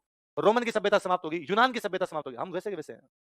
हम सिंधु घाटी सभ्यता में भी पीपल पूज रहे थे, आज भी पीपल पूज रहे हैं। उस समय भी हम गाय की पूजा कर रहे थे, आज भी हम गाय की पूजा कर रहे हैं। पूरा का पूरा ढांचा वैसे पड़ा है, क्योंकि बाहर वाले आए, उनकी अच्छी अच्छी बातें हमने ले ली, बाकी उनका बस हमारे से उधर वैसे के वैसे मिल जाओ, तो सारी की सारी संस्कृति में आगे मिल गए अपने। मैं हमेशा हंसता रहता हूँ कि अपने गुजरात में एक समुदाय रहता है पारसी। कौन रहते हैं? ये सारे ईरान से आए हुए हैं। ईरान का नाम ही पहले था फारस। क्या नाम था? पर्सिया। पर्सिया बोलते इसको, फारसी नाम हुआ करता था। वहां पर जब मुसलमान राजा आए तो उन्होंने पारसियों को कहा कि या तो तुम मुसलमान बन जाओ या यहाँ से भागो। तो कई बन गए, कई मर गए, कई वहां से आ गए। तो कोई एक छोटी मोटी टुकड़ी एक जहाज के अंदर बैठी, उधर बे पर्सिया फारस की खाड़ी से निकली, अरब सागर में आगे गुजरात आ गई। और गुजरात में गुजरात के राजा का कि भाई रे उधर मार रहे हैं, पीछे अंदर आने का मौका दे। गुजरात के राजा ने कहा हमारे तो खुद की खूब है और दिन दुने रात चौगुने बढ़ रहे हैं, तो हम तुम्हें कहाँ रखे रहे, हमारे तो खुद की आगे जनसंख्या ज्यादा हो रखी है। तो कहते हैं गुजरात के राजा ने उन पारसियों के पास में एक दूध का गिलास भर के भेजा। इसका मतलब था गिलास में ऊपर तक दूध है, हमारी जगह नहीं है, तुम्हें कहाँ बिठाएंगे। वो तो पारसियों का कमांडर था, वो बड़ा समझदार था, उसने दूध में चीनी मिला के वापस भेजी। जैसे दूध में चीनी मिलाने पर दूध का आयतन ज्यादा बढ़ता नहीं, पर वो मीठा हो जाता है। वैसे ही हम यदि तुम्हारे अंदर आएंगे तो तुम्हारी जनसंख्या यहाँ बढ़ाएंगे नहीं, उल्टा तुम्हारे समाज को और अच्छा करेंगे, अच्छी संस्कृति लेके आएंगे, भाईचारा लेके आएंगे। राजा को अच्छा लग रहा था, आओ आओ यार कितना जोरदार बात कही यार तूने। राजा ने उनको बिठा लिया। पर अपनी समस्या, अपने हिंदू धर्म एकमात्र धर्म है दुनिया जिसमें जातियां हैं। दूसरे धर्मों में किसी में भी जातियां, आप पारसी बापड़े आए, पारसियों ने पूछा, पारसियों क्या जात क्या है तुम्हारी? आपने बिना जात बताए अगले आदमी से बात ही नहीं करता कोई आदमी। आपने सबसे पहले जात पूछते हैं, उन्होंने कहा जात क्या है? तुमने कहा पारसी, उन्होंने कहा है पूरी बताओ, ब्राह्मण हो बाणी हो, वैसे वैसे बताओ भाई साहब जात क्या है? उनका वैसे तो हमारी होती नहीं, हमने कहा बनाओ कुछ ना कुछ तो जाति बनानी पड़ेगी। इसलिए पारसी बापड़े जो काम करते हैं उन्होंने वो जाति बनाई। जिसने लकड़ी का काम किया हुआ है लकड़ा वाला, जो दारू का काम करता था वो दारू वाला, बाटली वाला, स्क्रू वाला, टायर वाला, ये पारसियों की जातियां हैं। तो मैं कहता हूं अपने तो पारसी भी आके अपने में जातियां बना गए और अपने जैसे हो गए। बाहर उनमें जातियां, पूरी दुनिया में मुसलमानों में जातियां नहीं होती, भारत ही है। जहां मुसलमान भी कोई मिलता था अपने पूछते जात बता, और वो बताता और है कि भाई मुसलमानों में भी जाति, ईसाइयों में बना ली, हमने सबके अंदर बना ली, क्योंकि हमारी संस्कृति के अंदर वो लाके घुल मिल गए। हमारी संस्कृति के जैसे ही हो गए तो उनपे बाहर का असर अब दिखाई नहीं दे। वैसे वैसे हूण मध्य एशिया से आए थे लेकिन भारतीय संस्कृति में मिल गए। वो अपने से पूछे भाई क्या एग्जाम्पल है कि आप लोगों ने उनको मिलाने का प्रयास किया? हमने साहब हमने ब्याह कर लिया। भाई हम भेदभाव करते तो हमारा राजा उनमें ब्याह कैसे कर लेता? हमारा एक राजा है अल्लट और उसकी एक रानी हूण है और उसका नाम क्या है? और सुनो, ये जो हूण थे शिव जी के भक्त थे। हूण किसके भक्त थे? इस बात पे गौर करना, बड़ी समझने वाली बात है। हूण किसके भक्त है? कहां से आए? मध्य एशिया। कहां से आए? इसका मतलब मध्य एशिया तक शिव जी की भक्ति होती थी। मध्य एशिया तक किसकी भक्ति होती थी? आज अपने कहते हैं कि साहब शिव जी की भक्ति भारत में होती है, तो काफी साल 100 साल पहले तो पाकिस्तान में भी होती थी। तुम्हारा बाघा बॉर्डर तो 1947 में बनाया है, उससे पहले तो पाकिस्तान में भी होती थी, उससे पहले अफगानिस्तान में भी होती थी। आज के 500 साल पहले जाओगे तो हिंदू अफगानिस्तान में भी तो बैठे ही थे, अब खत्म हुए वहां से। थोड़ा साल और पीछे जाओगे तो ईरान में भी बैठे हैं। इसका मतलब भारतीय संस्कृति का विस्तार वहां तक है। हूण शिव जी की भक्ति क्या करो? शिव जी के कट्टर भगत थे कि जब भी कोई युद्ध करने जाते नारे लगाते हर हर महादेव। ये हर हर महादेव का नारा ही हूण लाए हैं। इससे पहले अपने हर हर महादेव नहीं बोलते थे। आप अब कोई कोई काम करते तो बोलते थे हर हर महादेव, इसका मतलब आप सारे क्या हो? क्या हो सारे? हूण यहाँ पर आए, हूणों की एक राजकुमारी, उस राजकुमारी का नाम है हरिया देवी। हूण किसके भक्त है? शिव जी। मेवाड़ वाले भी अपने आप को किसका दीवान मानते हैं? एकलिंग। एकलिंग जी किसके भक्त? एकलिंग जी मतलब शिव जी। अल्लट हरिया देवी कराएगी, हरिया देवी मैं शिव जी का भक्त, तुम भी, क्यों ना दोनों मिलकर शिव जी की भक्ति। अलग अलग भक्ति में क्या पढ़ा हुआ है आपने? तो अल्लट की हूण रानी का नाम क्या है? हरिया देवी। उसने शहर कौन सा बसाया? हर्ष का मतलब शिव जी है। हर्ष का मतलब क्या होता है? वो शिवपुर बसा रही है। शिव को उधर क्या कर लिया इन्होंने? हर्ष। तो दो बातें, अल्लट की मम्मी कौन है? अल्लट की रानी कौन है? इसका मतलब अल्लट के पापा ने और अल्लट ने दोनों ने विदेशी संबंध मजबूत किए। ब्याह कर करके है ना, पापा ने राष्ट्रकूटों में ब्याह किया, अल्लट ने कहा ब्याह किया? उन्होंने कहा और विदेश से और कोई लाओ भाई, टावर का ब्याह और कर देते हैं उधर की इधर ही अपने। याद रहेगा आपके शक्ति कुमार का आठ पूरा अभिलेख क्यों पढ़ना है? ये बताता है कि हमारी संस्कृति मूवेबल है, आगे बढ़ने वाली संस्कृति थी, रिजिड नहीं थी, रुक नहीं रही थी, गतिशील संस्कृति थी। वो लगातार अपने अंदर परिवर्तन करती रहती, चेंजेस करती रहती, नए चेंज को स्वीकार करती रहती, नए लोगों को एक्सेप्ट करती रहती, अपने मिलाती रहती आगे चल। आई बात समझ में? तो अल्लट के दो अभिलेख कौन कौन से बताओ? सारनेश्वर प्रशस्ति और शक्ति कुमार का आठ पूरा अभिलेख तो अल्लट के बाद का है, और अल्लट की जानकारियां दे रहा है अपने को। अल्लट की क्या जानकारी दे रहा है? उसकी माता का नाम क्या? महालक्ष्मी राष्ट्रकूट, और उसकी रानी का नाम क्या है? पूर्ण रानी हरिया देवी, जो क्या बसा रही है? हर्षपुर। सारनेश्वर प्रशस्ति कहती है उसकी राजधानी कौन सी थी? आहड़। मंदिर किसका था? वराह। व्यवस्था कौन सी? नौकरशाही। अमात्य क्या होता है? प्रधानमंत्री। अक्सपटलिक आय व्यय का अधिकारी। संधि विग्रह शांति विस्काधिराज, और राजा की प्रशंसा करने वाला बंदीपति। और तुमकी व्यापारिक केंद्र है तो कौन सी व्यवस्था की जानकारी? कर व्यवस्था। पहले बढ़ गई बात, अगला वाला लिखो।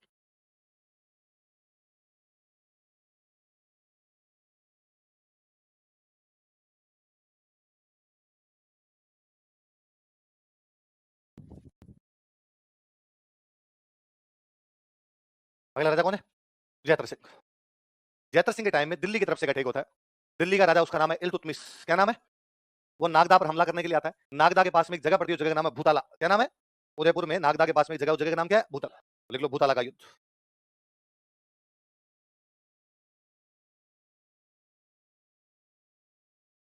मेवाड़ का राजा कौन है? जयत्र सिंह। दिल्ली का कौन सा सुल्तान हमला करने के लिए आया? इल्तुतमिश।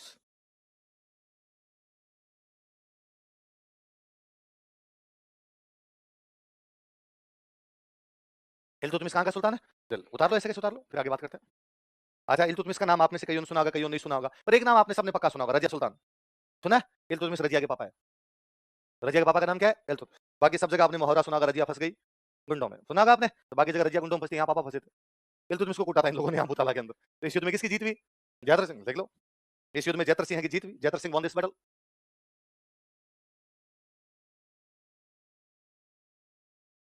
इस युद्ध में जयद्रथ सिंह की जीत हुई। Jayadrath Singh won this battle.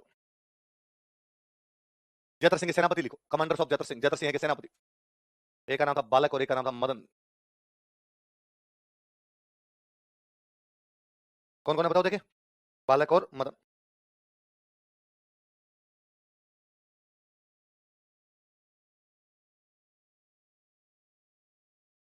बालक और मदन। बालक और मदन किसके सेनापति है? जयद्रथ सिंह। किसके सेनापति है? जयद्रथ सिंह। एक गुजरात के एक राइटर हुए, उन राइटर का नाम है जय सिंह सूरी। क्या नाम है? अच्छा, जिनके नाम के पीछे सूरी लगे इसका मतलब वो जैन है। कौन है? शेरशाह सूरी को छोड़ के, है ना?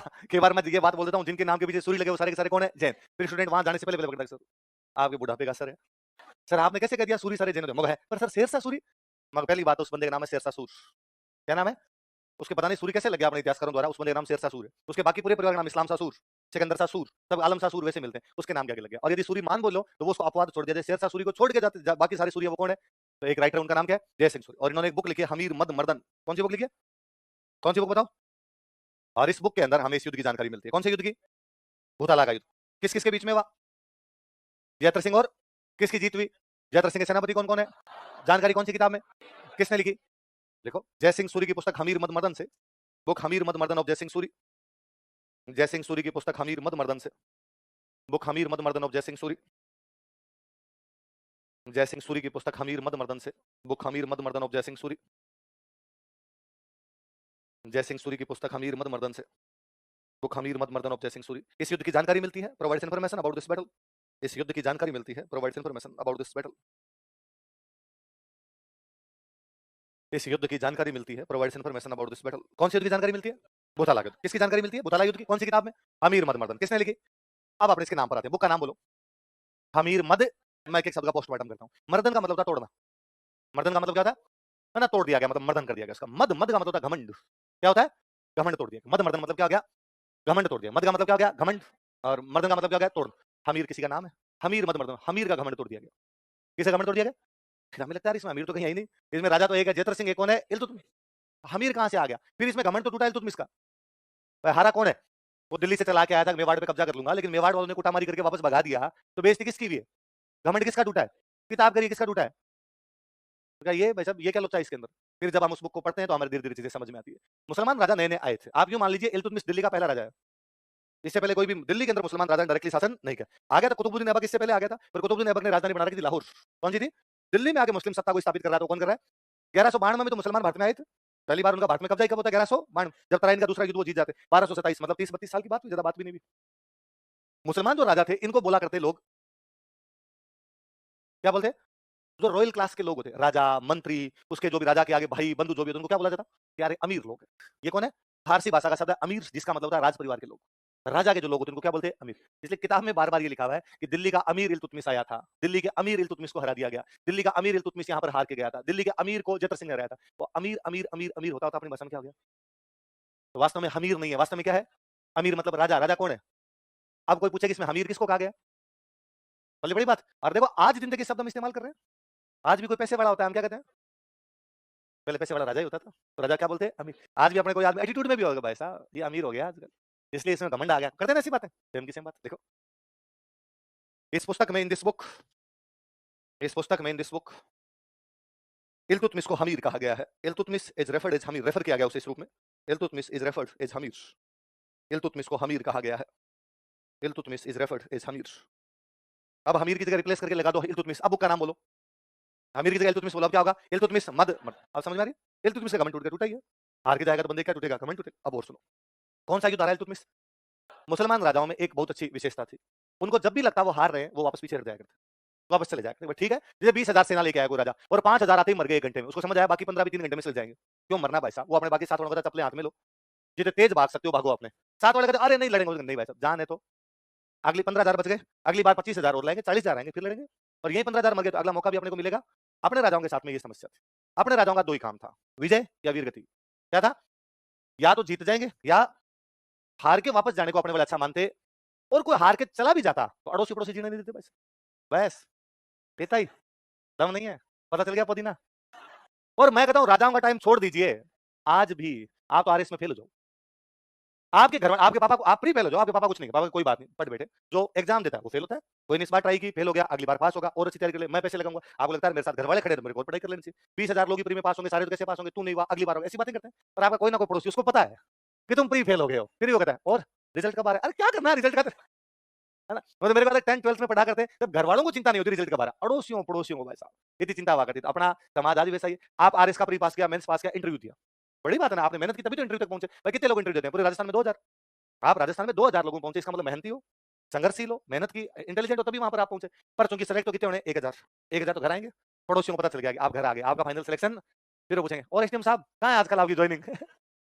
पोस्टिंग कहाँ हो रखी है, उनको पता है कि तुम्हारा सिलेक्शन तो अपने आज भी है। तो आदमी सोचता है यार या तो सिलेक्शन हो जाए या मैं आऊं नहीं गाँव।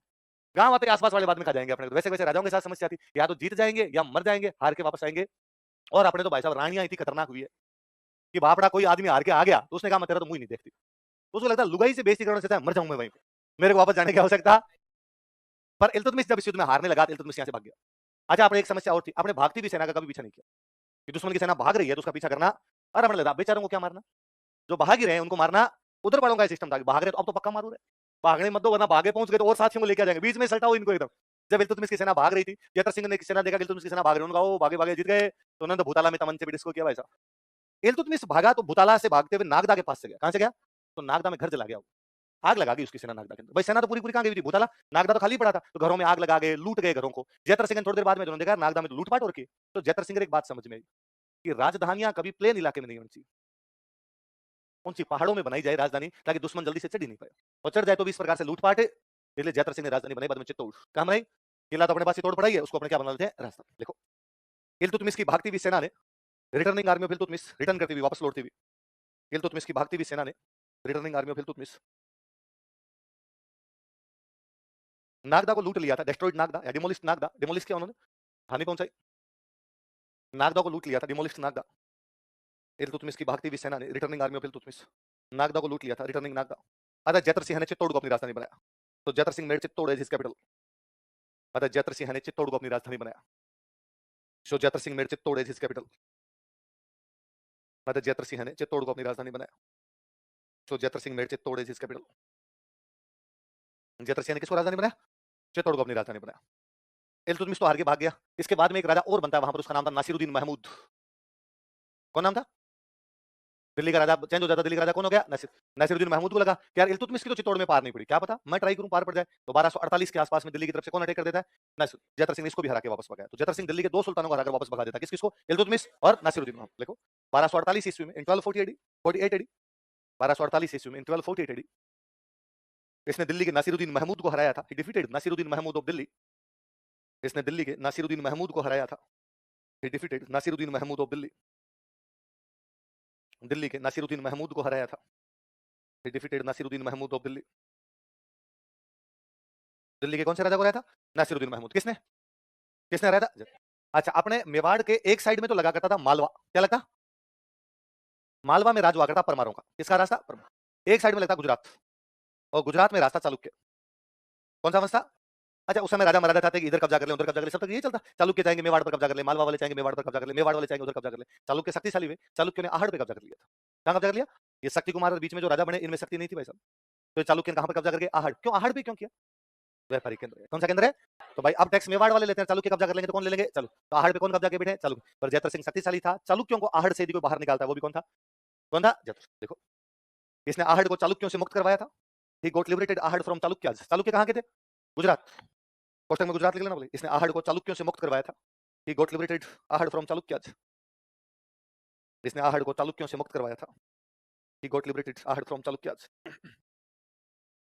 आहड़ को किससे मुक्त करवाया था, चालुक्यों से मुक्त करवाया था। अब मुझे बताओ वो गुजरात वाले चालुक्यों को हरा के आहड़ को मुक्त करवाता है, वो दिल्ली के इल्तुतमिश को हराता है, वो दिल्ली के नासिरुद्दीन महमूद को हराता है, वो कमजोर राजा है शक्तिशाली है, कैसा राजा है, शक्तिशाली। इसलिए अपने एक बहुत अच्छे इतिहासकार हुए, उनका नाम है दशरथ शर्मा।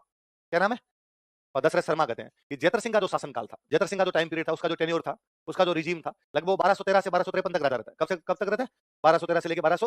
और वो कहते हैं उसका जो रिजीम था, उसका जो शासनकाल था, टेन्योर था, वो मध्यकालीन मेवाड़ का स्वर्णकाल था। तो क्या था मध्यकालीन मेवाड़ का, वो जो मिडिवल मेवाड़ है उसका गोल्डन एरा यदि किसी का टाइम है तो किसका टाइम है, जयतर सिंह। ऐसा कौन कहते हैं, है भाई, लगता भी है कि यार उस समय इसका मतलब यदि मेवाड़ दिल्ली को हरा रहा है, मेवाड़ गुजरात को हरा रहा है, तो मेवाड़ की शक्तियां कमजोर हो रही है शक्तिशाली, इससे पहले था नहीं था, अब ज्यादा शक्तिशाली हो रहा है। लिखो इतिहासकार दशरथ शर्मा के अनुसार, according to historian Dashrath Sharma, इतिहासकार दशरथ शर्मा के अनुसार, according to historian Dashrath Sharma, Jaitra Singh का शासनकाल, regime of Jaitra Singh, question लिख लेना 1213 से 1253। जयत्र सिंह का शासनकाल, रिजीम ऑफ जयत्र सिंह, जयत्र सिंह का शासनकाल मध्यकालीन मेवाड़ का स्वर्ण काल था, वो golden era of medieval Mewar. मध्यकालीन मेवाड़ का स्वर्ण काल था, वो golden era of medieval Mewar. मध्यकालीन मेवाड़ का स्वर्ण काल था, वो golden era of medieval Mewar. कौन कहता है ऐसा, जयत्र शर्मा। किसके शासनकाल के बारे में, जयत्र सिंह। क्या बताता है उसके शासनकाल को, स्वर्ण काल। कहां कहां का स्वर्ण काल, मध्यकालीन मेवाड़। कौन से मेवाड़ का, मध्य। अगला राजा लिखो तेज सिंह।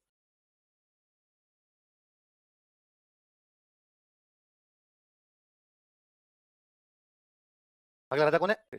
ये तो तेज सिंह की एक रानी है, उसका नाम है जैतल देवी। क्या नाम है? अब राजधानी कौन सी बन गई इनकी? चित्तौड़। तो अब चित्तौड़ में मंदिर मंदिर बनवाया जाए भाई, तो इसने चित्तौड़ में एक मंदिर बनवाया, श्याम पार्श्वनाथ मंदिर। कौन सा मंदिर बनाया? किसने बनवाया? किसकी रानी थी? कौन सा मंदिर बनवा रही है? कहां पे बनवा रही है? लिख लो। इसकी रानी जैतल देवी ने, हिज क्वीन जैतल देवी। इसकी रानी जैतल देवी ने, हिज क्वीन जैतल देवी, जैतल देवी ने चित्तौड़ में श्याम पार्श्वनाथ मंदिर का निर्माण करवाया था। Build Shyam Parshvanath temple at Chittor. Chittor में श्याम पार्श्वनाथ मंदिर का निर्माण करवाया था। Build Shyam Parshvanath temple at Chittor. Chittor में श्याम पार्श्वनाथ मंदिर का निर्माण करवाया था। Build Shyam Parshvanath temple at Chittor.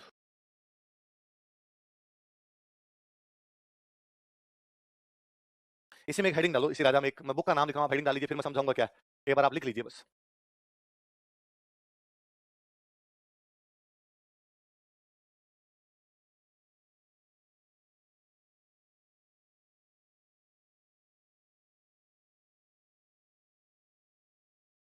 क्या नाम लिखा हुआ है बोलो देखिए? श्रावक प्रतिक्रमण सूत्र चूर्णी। दोबारा बोलो नाम क्या है? श्रावक प्रतिक्रमण सूत्र चूर्णी। क्या नाम है?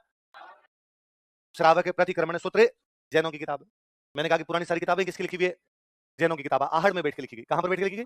1260 की बात है, आहड़ के अंदर ये किताब लिखी गई। अच्छा, क्या विशेषता किताब खूब सारी लिखी जाती है, इसमें ऐसा क्या है? इस किताब में चित्र बने हुए। क्या बने हुए? एक साइड में लिखा हुआ है, एक साइड में चित्र, एक साइड में लिखा हुआ है, एक साइड में चित्र। ये मेवाड़ के सबसे पुराने चित्र। इससे पुराने किसी किताब के अंदर हमें चित्र मिलते। तो अब कोई आपसे पूछ ले कि मेवाड़ का प्राचीन चित्रित ग्रंथ कौन सा है, ऐसा ग्रंथ जिसमें चित्र बने वो कौन सा है? श्रावक प्रतिक्रमण। वो चित्र बनाए किसने? उस बंदे का नाम है कमल चंद्र। किसने बनाए? कमल चंद्र ने। तो अब मेरे को बताओ, बुक का नाम बताओ दोबारा क्या? श्रावक प्रतिक्रमण सूत्र। बोलो एक बार वापस बोलो। कैसा ग्रंथ है? कब? कहां पे? किसके द्वारा चित्रित किया? कौन से राजा के टाइम? किसके टाइम में? आपको पूछेगा श्रावक प्रतिक्रमण सूत्र चूर्णी नामक चित्रित ग्रंथ, जो कि मेवाड़ का प्राचीनतम चित्रित ग्रंथ है, कौन से राजा के टाइम चित्रित किया गया? या तेज सिंह के टाइम ये ग्रंथ किसके द्वारा चित्रित किया गया? या तेज सिंह के टाइम ये ग्रंथ कमल चंद्र द्वारा कहां चित्रित किया गया? सारी बात याद रहेगी, इसी का एड्रेस लगा के लिखो। 1260 ईस्वी में, 1260 ईस्वी में, 1260 एडी, कमल चंद्र ने इस ग्रंथ को चित्रित किया था। कमल चंद्र पेंटेड दिस टेक्स्ट। कमल चंद्र ने इस ग्रंथ को चित्रित किया था। कमल चंद्र डिपिक्टेड दिस टेक्स्ट। डिपिक्ट करना, चित्र बनाना। कमल चंद्र डिपिक्टेड दिस टेक्स्ट। कमल चंद्र ने इस ग्रंथ को चित्रित किया था। कमल चंद्र डिपिक्टेड दिस टेक्स्ट। यह मेवाड़ का प्राचीनतम चित्रित ग्रंथ है। It is an oldest painted text of Mewar. यह मेवाड़ का प्राचीनतम चित्रित ग्रंथ है। It is an oldest painted text of Mewar. अब मैं चित्रकला पढ़ाऊंगा तो वापस की किताब में लिखवाऊंगा, तब याद आ जाएगी आपके, पहले कहां पढ़ी हुई? यह मेवाड़ का प्राचीनतम चित्रित ग्रंथ है। It is an oldest painted text of Mewar. नाम बोलो बुक का, दोबारा नाम बोलो। श्रावक प्रतिक्रमण सूत्र चूर्ण। कब? कहां पे? किसके द्वारा? कौन से राजा के टाइम? कौन सा ग्रंथ चित्रित किया गया? श्रावक प्रतिक्रमण सूत्र। बोलो वापस बोलो। जी पलटाई नहीं खाएगी, 4-5 बोल के देखना। श्रावक प्रतिक्रमण, श्रावक, याद हो जाएगा। अगला राजा लिखो।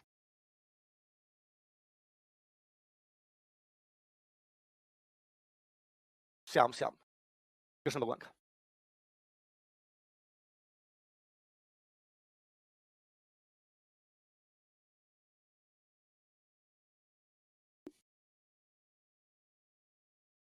अगला राजा कौन है? बिना राजा चेंज के रतन सिंह में हेडिंग डालो, देखो कुंभकर्ण। राजा मत चेंज करना, इसे में लिखो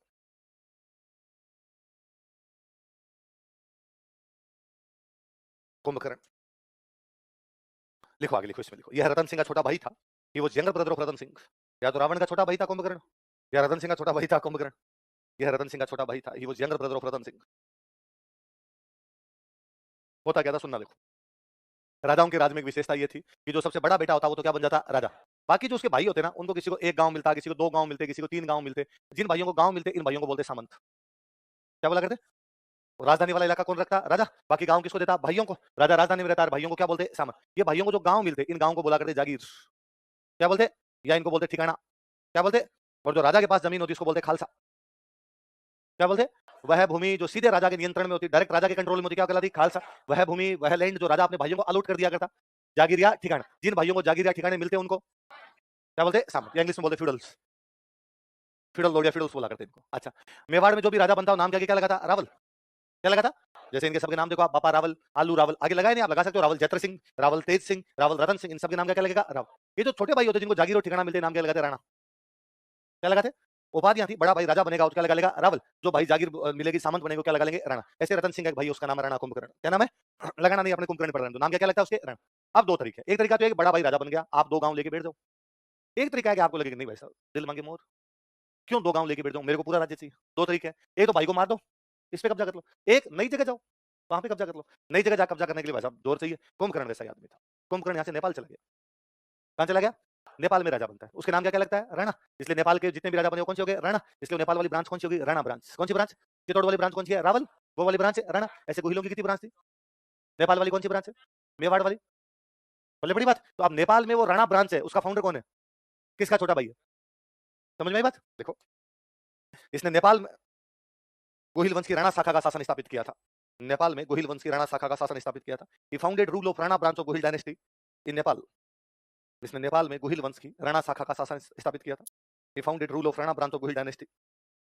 ही founded a rule of Rana branch of Gohil dynasty in Nepal. Nepal में गोहिल वंश की राणा शाखा का शासन स्थापित किया था। He founded a rule of Rana branch of Gohil dynasty in Nepal. Nepal में कौन से वंश की? गोहिल वंश की। कौन सी शाखा? याद रह जाएगा। तो नेपाल नेपाल में कौन से वंश का शासन था? गोहिल वंश। तो कौन सा है? मेवाड़ वाला वंश कौन सा? गोहिल। बांसवाड़ा में गोहिल, डूंगरपुर में गोहिल, प्रतापगढ़ में, वैसे नेपाल में। पर जो मेवाड़ वाले गोहिल है वो कौन से ब्रांच के हैं? रावल। मेवाड़ वाले नेपाल वाले कौन से हो गए? अब सुनो, भारत में राजा महाराजा खत्म हो गए 1947। 1947 आपका देश आजाद होता है, डेमोक्रेसी, कोई राजा महाराजा नाम की कोई भी चीज ही। नेपाल में राजा बन रहे थे 2008। कब तक बन रहे थे? 2008 तक नेपाल के अंदर राजा बन रहे थे। और नेपाल में जो लास्ट राजा बने उनका नाम है राणा ज्ञानेन्द्र। क्या नाम है? 1302-3 के आसपास चला गया होगा ये बंदा। और राजा कब तक बन रहे थे वहां? 2008। मतलब कितने साल राज हुआ होगा? 700 साल बाद में भी राजा का टाइटल क्या है? जो 2008 में भी उनका राजा था उसका नाम क्या था? राणा ज्ञानेन्द्र। क्या नाम था? और नेपाल के सारे राजाओं ने राजस्थान ब्याह किए, और राजस्थान के खूब सारे राजाओं ने नेपाल ब्याह किए। क्योंकि ये ठीक वैसा ही है कि अपने चाचा जी बेंगलोर चले जाते हैं बिजनेस करने, पटावरों में ब्याह करने वापस आ जाते हैं गाँव। ब्याह बेंगलोर वालों में थोड़ी करेंगे, ब्याह तो गाँव में करेंगे आके। नेपाल वाले चले गए थे नेपाल, लेकिन ब्याह सबके सब कहाँ करते थे? मुझे याद है 2008 में जब राणा ज्ञानेन्द्र वहां राज कर रहे थे और वहां राजा का राज हटने वाला था, डेमोक्रेसी आने वाली थी, तो ऐसी खबरें थी कि जनता राजा को पकड़ के मार सकती है। और दुनिया में खूब सारी जगह ऐसा है, भारत को छोड़ दीजिए, भारत के अलावा जहां भी राजाओं का राज खत्म हुआ है, राजा को टंगा है। वो बोले फ्रांस है, वो बोले रूस है, वो बोले ईरान है, वो बोले अफगानिस्तान। अफगानिस्तान में तो राजा को जैसे भी लटका के बाहर 3 दिन तक टांग के रखा था। क्या देखो रे राजा की हमने क्या हालत की। तो था क्या राणा ज्ञानेन्द्र को भी लटका सकते हैं? एक दिन अखबार में एक हेडिंग थी कि यदि नेपाल के राणा ज्ञानेन्द्र को लगा कि उनको नेपाल में किसी भी प्रकार का खतरा है तो वे सीकर में शरण ले सकते हैं। कहां शरण ले सकते हैं? आपने लगता है नेपाल का राणा है, शरण लंदन ले, पेरिस ले, और भारत में भी लेनी तो दिल्ली ले, बॉम्बे ले, राजस्थान में भी लेनी तो जयपुर ले, उदयपुर जा, ठेठ चोमू रिंगस क्रॉस करके सीकर। और वैसा जगह नहीं मिली। पर नीचे उसमें और लिखा हुआ था क्योंकि राणा ज्ञानेन्द्र के राजकुमार पारस की शादी सीकर की राजकुमारी हिमानी के साथ हुई है। कोई भी बंदा संकट में रिश्तेदारों के पास ही जाएगा, उसके बेटे का सास रहा है। सीकर की राजकुमारी की शादी कहां हो रखी है? नेपाल। कहने का मतलब है कि नेपाल वाले यहां से गए थे, उसके बावजूद उनके भारत के साथ रिश्ते हमेशा बहुत अच्छे रहे। और जब तक नेपाल में राजाओं का राज रहा, नेपाल के भारत के साथ रिश्ते हमेशा अच्छे रहे। जैसे नेपाल में बाद में राजाओं का राज गया और नेता आए, तो बाद में चीन ने हड्डियां फेंकी, चीन का लॉलीपॉप हम देंगे तुम्हें। उसके बाद से नेपाल और भारत के रिश्ते गड़बड़ाए थे। 1947 में जब आपका देश आजाद हो रहा था, तो नेपाल के अंदर प्रधानमंत्री, नेपाल के जो राजा थे उनका नाम था राणा त्रिभुवन देव। क्या नाम था? और राणा त्रिभुवन देव ने नेहरू जी कहा कि नेहरू जी आप आजाद हो ही रहे हो, हमें भारत में मिला लो। नेहरू जी ने कहा क्यों? अरे मिला लो यार, अलग पड़े नेपाल क्या करें। नेहरू जी ने कहा नहीं, हम खुद 200 साल की गुलामी के बाद अंग्रेजों से आजाद होंगे और आज हम किसी पे कब्जा कर ले, कैसे मुंह दिखाएंगे लोगों को? अब तक कह रहे थे कब्जा गलत है, कब्जा गलत है, और खुद नेपाल को एक्वायर करके बैठे हैं। त्रिभुवन देव ने कहा नेहरू जी आप गलत समझ गए, अंग्रेजों ने तो आप पे कब्जा किया था, हम तो करवा रहे हैं खुद, हम कह रहे हैं हम पे कब्जा करो। तो नेहरू जी ने कहा क्यों क्यों करना है कब्जा? त्रिभुवन देव ने कहा नेहरू जी प्लीज थोड़ी ज्योग्राफी पढ़ा कीजिए आप, हम लैंड लॉक कंट्री है। कैसी कंट्री है? लैंड लॉक, जिसके चारों तरफ लैंड है, समुद्र ही नहीं। वो देश जिसके चारों तरफ समुद्र नहीं, व्यापार कहां से करेगा? दुनिया का पूरा ट्रेड तो सी रूट है, समुद्र से होता है, हम सामान कहां से मंगवाएंगे? और नेहरू जी वैसे भी नेपाल का मैप भारत के मैप के अंदर है, इंडिया का मैप देखो, इधर उत्तराखंड हिमाचल बीच के अंदर अपना क्या पड़ा है। हम तो वैसे आपके मैप के साथ फ्री में आ रहे हैं। तो जैसे एक राज्य है यूपी, जैसे एक राज्य एमपी, जैसे एक राज्य राजस्थान, वैसे एक राज्य बन जाएगा नेपाल। नेहरू जी का नहीं, त्रिभुवन देव जी ऐसा नहीं। और आप चिंता मत करो, क्या दिक्कत है आपके? व्यापार की दिक्कत है, हम आपको हमारा एक बंदरगाह देते हैं कलकत्ता। कौन सा बंदरगाह देते हैं? नेपाल को जो भी सामान मंगवाना है, अमेजोन पे एड्रेस क्या डाल दो आप, तो आज दिन तक नेपाल का सारा सामान कौन से बंदरगाह पे आता है? फिर नेपाल का सामान ज्यादा ना लगे, हमने एक बंदरगाह और दिया, विशाखापट्टनम। कौन सा दिया? आज भी नेपाल का सारा सामान कहां पर आता है? कलकत्ता और विशाखापट्टनम। फिर यहां से हम ट्रकों में भर भर के कहां बेचते हैं? तो नेपाल के साथ अपने रिश्ते इस कदर है। हमने और कहा कि आप तो फिक्र मत करना, कोई आप भाई हो, अलग अलग बैठे हैं, बस नेपाल अलग भारत अलग, बाकी आप तो हमारे देश में आओगे वीजा भी नहीं लगेगा। इधर से उधर आओ, उधर से, और आप नौकरी करो ना हमारे देश में आगे, क्या चिंता है? बस देश तुम्हारा अलग, हमारा देश, इसलिए नेपाली सारे के सारे भारत में नौकरी करो। इसलिए अपने नेपाली अंग्रेजों के टाइम से अपने यहाँ नौकरी करने के लिए आने लग गए थे। अंग्रेजों की सेना के अंदर नेपाली नेपाली खूब बहादुर होते हैं, इसलिए अंग्रेजों ने नेपालियों को बहादुर कहना शुरू किया। इसलिए वो इतना फेमस वर्ड हुआ कि एटीएम के बाहर गार्ड साहब भी यदि कोई नेपाली अपने कहते हैं और बहादुर, है ना? किसी होटल में कोई सेफ भी यदि नेपाली अपने कहते हैं और बहादुर, नेपालियों को कहने क्या लगे? बहादुर। ये नेपालियों को अंग्रेजों का दिया हुआ सरनेम है कि वो बहादुरी बोलने लगे थे उनको। अब नेपालियों को हमने इवन यहाँ तक कहा कि तुम हमारी सेना में भी आ सकते हो। भाई कोई देश अपनी सेना में तो अपने देशवासियों को लेगा, दूसरों पे विश्वास थोड़ी हो। आज अपने किसी सेना में दूसरा देश का ले ले वो बिक जाए तो? पर नेपालियों पे हमें विश्वास था। ये हमारे भाई हैं, हमने पूरी रेजिमेंट बनाई गोरखा। कौन सी रेजिमेंट है? गोरखा रेजिमेंट। बाकायदा है मेरे वतन के लोग गाते हैं तो उसमें बाकायदा लाइन है, कोई सिख, कोई जाट, मराठा, कोई गोरखा, कोई मद्रासी। तो गोरखा गोरखा कौन है? गोरखा अपने थोड़ी है। गोरखा कौन है? और गोरखा होते ही बहादुर, अपने को युद्ध वगैरह जितवाने के अंदर गोरखा खूब आगे रहे। 99 वाले कारगिल वॉर में तो गोरखा रेजिमेंट का खूब अच्छा योगदान था। भाई कारगिल वॉर के 99 वाले में पाकिस्तान ऊपर आगे बैठ गया।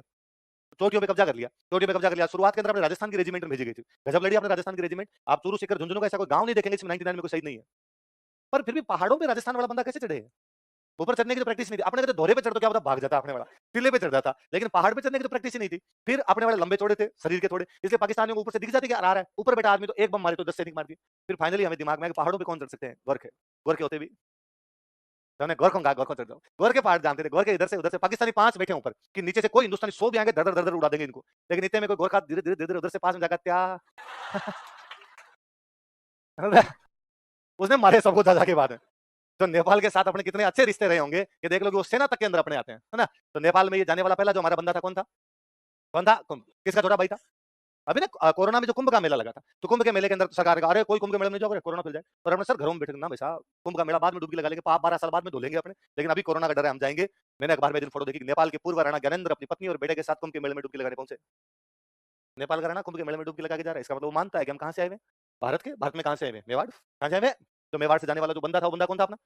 कौन था? कुंभ। किसका भाई था? रतन सिंह का। इसी में एक हेडिंग और डालो, बिना राजा चेंज के हेडिंग डालो, लिखो पद्मिनी।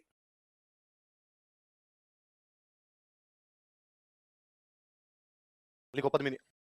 देखो यह रतन सिंह की रानी थी, she was queen of Ratan Singh.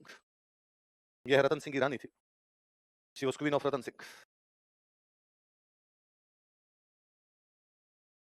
लिखो फिर मैं समझाता हूँ। लिखो यह सिंहल द्वीप की राजकुमारी थी, she was princess of Sinhal island.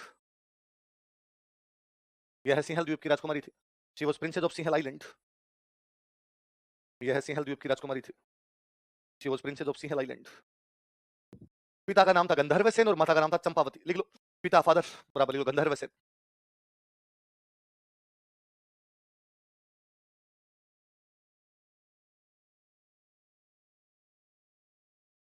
और माता का नाम चंपावती। पिता का नाम क्या था? गंधर्व सेन। माता का नाम,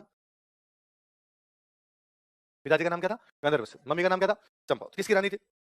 अब ऐसी कहानियां हैं जी अपने, कहानियां हैं कि एक दिन रतन सिंह जी के पास एक तोता आया, तो ना उनके पास एक, और तोते ने आकर रतन सिंह जी यहाँ से 7 समंदर पार एक राजकुमारी रहती है, इतनी सुंदर राजकुमारी है कि वो जब पानी पीती है तो उसके यहाँ से दिखता है।